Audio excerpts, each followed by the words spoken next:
Hello everyone and welcome into Coach Craig Sports. This is the MLB DFS Core Pick video for Tuesday, June 17th if you're joining me for the very first time. First of all, welcome in. Second of all, this is how today's video will be structured. We go over my core picks. It's going to be 5 players in total. It's going to be 1 pitcher and 4 hitters, and that's going to be based on a combination of past performance versus their respective opponent, as well as some recent history. After that, we'll get moved over to my cheat sheet and talk about my top GPP teams to stack for Tuesday's slate overall. It's a Tuesday, so it's going to be a little bit bigger slate, so feel free to mix and match as you do see fit. And then in the morning, I'll be leaving my early morning weather report down in the comments section that will have any game that does have a double-digit chance of rain or higher. And then I will also be posting as many of these starting lineups as I can get to throughout the afternoon and early evening. So definitely make sure that you are checking up down there, especially as we do get closer to lock, so that you do have the most up-to-date information as possible. But without further ado, we'll get right into it with the core picks. We're going to start off at that pitcher position with Andrew Abbott of the Cincinnati Reds. He's had a really strong start to the season. He's $9,800, averaging just under 36 fantasy points per game on the season. Goes against the Minnesota Twins. He doesn't have a long list history versus them in the past, but he has fared pretty well against their hitters.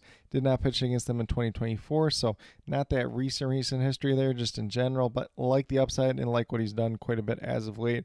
Obviously, this game being played in Cincinnati is, a little bit of a detriment because that is a hitter-friendly ballpark as opposed to like if they were playing in Minnesota. But so far in the season, he's been really strong. 6 wins. ERA is at 1.87. Once again, averaging about 37 fantasy points per game on the season at $9,800. Looks like a really good play overall, but feel free to mix and match at this pitcher position as you do see fit, especially if you are rolling out multiple lineups. Then we're going to move down to first base. We got Matt Olson here at $3,500. He's averaging just over 11 fantasy points per game on the season.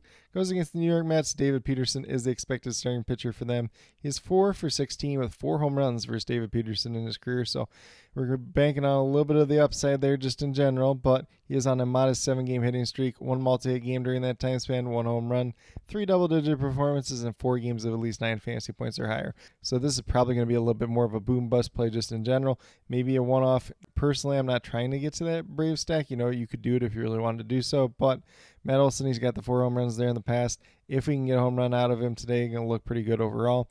And if we look at what he's done so far on the season, 247 average, 14 home runs, 43 RBIs. Once again, averaging just over 11 fantasy points per game at $3,500. Then we're going to move down to second base with Brandon Lau of the Tampa Bay Rays. He's $3,200, averaging just over 10 fantasy points per game on the season. Goes against the Baltimore Orioles. Dean Kramer is the expected starting pitcher for them. He is 4 for 9 with 1 home run versus Dean Kramer in his career. He's on a modest 5-game hitting streak as we do speak. 4 multi-hit games during that time span, 1 home run, 4 double-digit performances, and 5 games of at least 9 fantasy points or higher.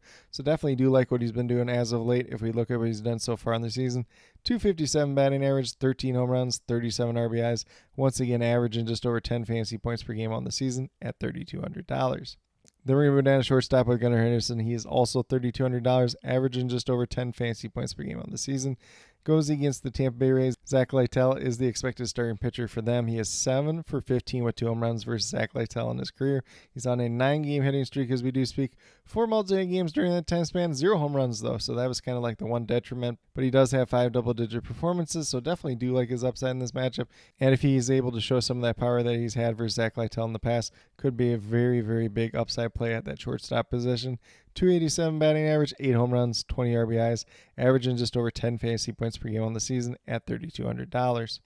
And then last but not least in the outfield, we're going to go with Mike Yastrzemski at $2,800, averaging just under 8.5 fantasy points per game on the season. Going against the Cleveland Guardians, Slade Cecconi is the expected starting pitcher for them, and he is 1 for 2 with 1 home run versus Slade Cecconi in his career. He's on a 6-game hitting streak as we do speak. 2 multi-hit games during that time span.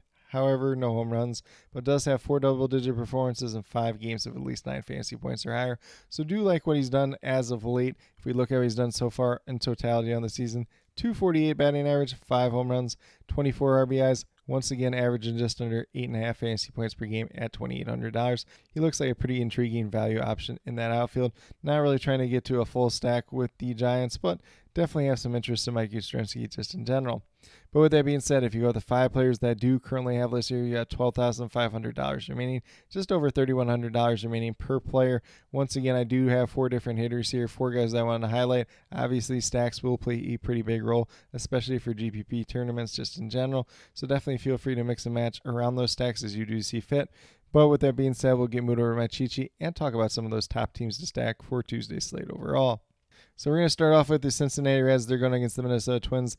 Expected starting pitcher for that Twins team is going to be David Festa, a guy that relies heavily on his fastball. He has one start versus the Reds in his career. Not a long list history there, but definitely do like the upside of that Reds team, and especially playing over in Cincinnati. And then we go back to the San Diego Padres. I'm not sure exactly who's going to start for the Dodgers on Tuesday. It's been moving around so much as the weeks kind of moved along. Probably going to be Matt Sauer. But with that being said, we didn't really truly expect Shohei Ohtani to be starting pitcher on Monday, and then he ultimately ended up being, it sounds like, Ben Kisparis will be following him. I am recording this at like the time of that game going on, so we don't have all that information at this point in time.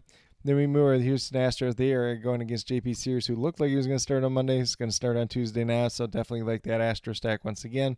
And then on the opposite end of the game, we got the Athletics, and they're going to go against maybe Jason Alexander, maybe somebody else for the Houston Astros team. Could be a very interesting one there. Lance McCullers was scratched from his start on Monday, which did bump Ryan Gusto up a day, so Tuesday's kind of a question mark in terms of that Astros rotation at this point in time. But with that being said, I like the Athletics going against whoever ends up starting for Houston just in general. Unless they do bump Framber Valdez all the way up to Tuesday, then that would be a little less attractive, but anybody else looks pretty good for the A's team just in general. But with that being said, these are my core picks as well as top GPP teams to stack for Tuesday, June 17th. As always, if you have any questions related to MLB DFS, be sure to drop them down in the comment section below, and I'll get back to you as quickly as possible. And then once again in the morning, I'll be listing my early morning weather report. They'll have any game that does have a double-digit chance of rain or higher. And then I will also be posting as many of these starting lineups as I can get to throughout the afternoon and early evenings. So definitely make sure that you are checking up down in that comment section, especially as we do get closer to lock, so that you do have the most up-to-date information as possible. But with that being said, if you're brand new to my channel, checking out for the very first time, or have yet to subscribe, please consider doing so. Definitely would appreciate it. Helps build the community that we're trying to build here at Coach Craig Sports, which is one that's truly for you, the viewers, helping you with your DFS. Right now, we have MLB DFS in terms of the core pick video, typically Monday through Friday. Got my CFL DFS video coming out once a week. Typically, that will be coming out on Wednesdays. And then last but not least, if you're interested in sports betting, if you're interested in prop betting, be sure to check out the links and promo codes down in the description below for BetUS, Parlay Play, and Prize Picks. If you're a brand new user to any one of those three sites, when you sign up, make your initial deposit, you will get a first match deposit bonus. For Prize Picks and Parlay Play, it's 100% match up to $100. And then for BetUS, it's 125% match up to $2,000. So some pretty great opportunities to be had out there. If you have any other additional questions related to that whatsoever, feel free to reach out to me, whether it's down in the comment section of this video or on Twitter at Coach Craig Sport, and I would be more than happy to help you with that journey as well. But with that being said, that's all that I truly have for today's video. Definitely do appreciate each and every one of you tuning in. Definitely means a lot to me. I hope that each and every one of you have a great rest of your day and some pretty good luck in MLB DFS for Tuesday, June 17th.